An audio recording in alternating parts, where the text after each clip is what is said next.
Hi, friends.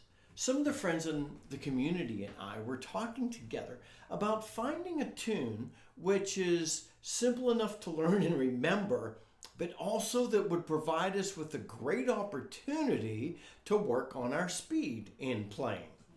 And I think the polka, the Rakes of Mallow, is just ideal for doing this. So that's the tune I'm introducing today.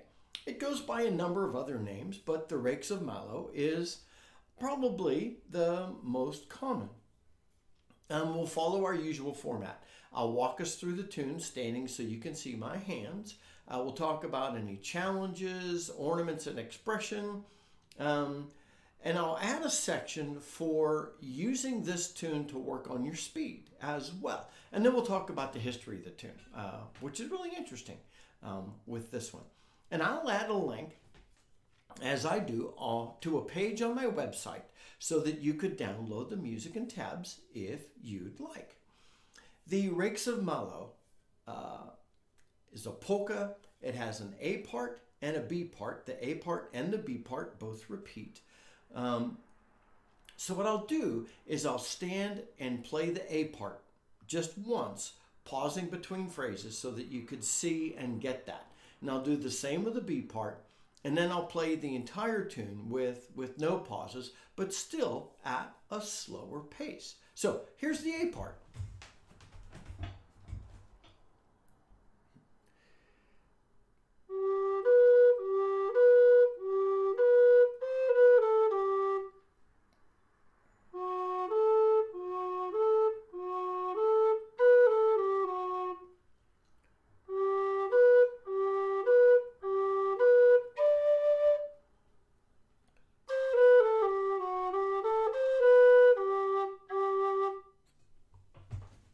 That's the A part. And if you'd like, go back and watch that a couple more times to get the notes if you're not using the music and tabs. Here's the B part.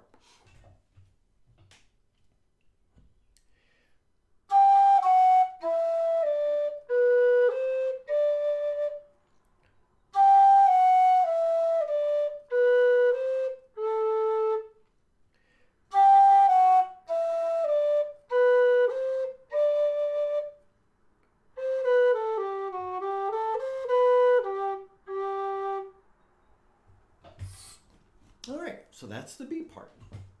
I'll now stand, play through the entire tune with the repeats and no pausing, but still at a slower pace.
All right, that's the entire tune with repeats. One of the reasons I selected this tune is it doesn't have a lot of great challenges to it from a learning to play it standpoint, and it's quite memorable. I think there are a couple of challenges. You're going to have to, if you're not used to playing some of the jumps, and then you're going to have to work on the runs. So you could pull those out and work on each of them. I think the biggest challenge you're going to face is you're not going to expect the step from the A to the C natural. For example, in that run at the end of the A part,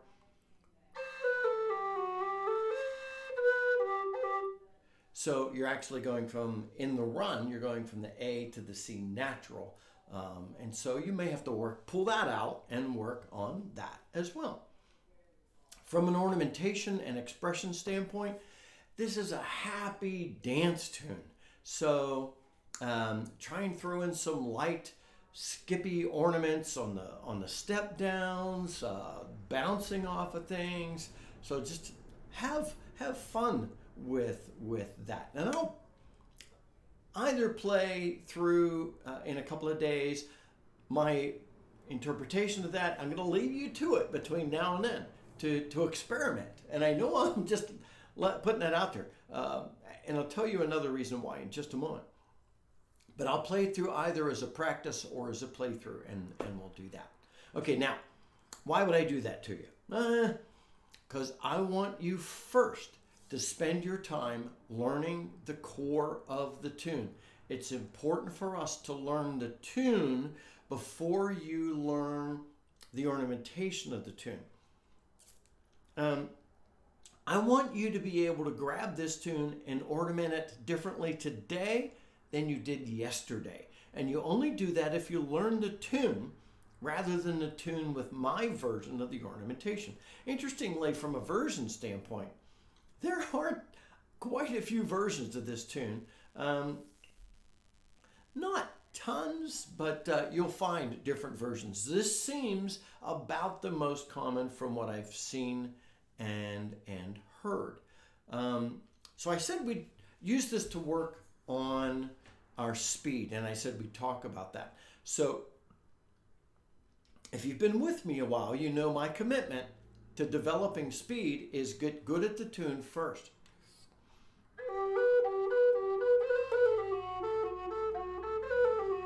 So you want to get to the point where you can play those runs. You want to be comfortable with those. And so play it at whatever speed you're comfortable. If you have to play it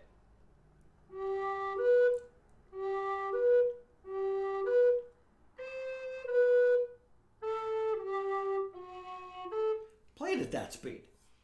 Get to and then nail it at the speed at which you can play it, and then pick up the pace. And if you have to pull a phrase out,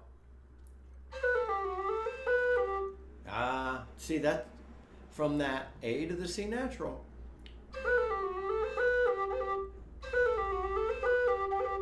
And I'm going to run that phrase myself a number of times so that my fingers feel natural in this tune going from the A to the C natural.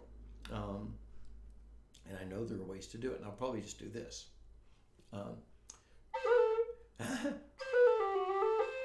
Yep.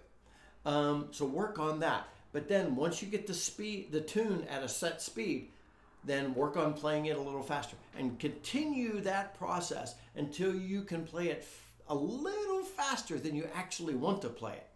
Then you could dial it back and be so comfortable. So that's why this is an easier tune to play. It's memorable, and it's just a delight to use for speed. You see, it's also not just a straight run to the races tune.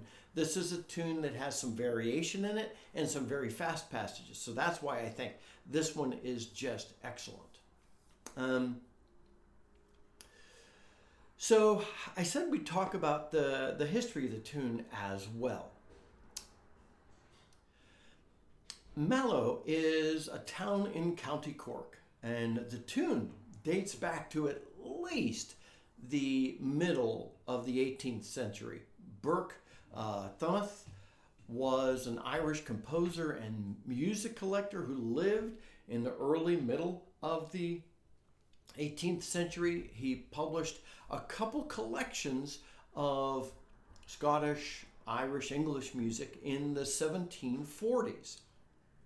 His second collection is entitled 12 English and 12 Irish Airs.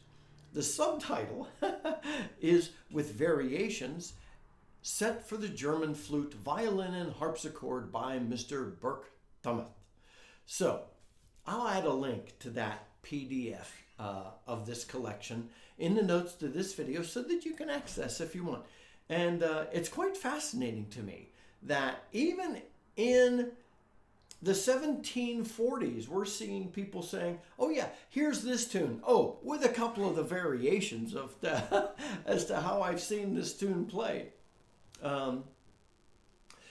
You'll notice just a couple of changes from how I've done the tune to the transcription that Burke set all those many years ago. But I'm providing a transcription that is about the most common core of how the tune is played today.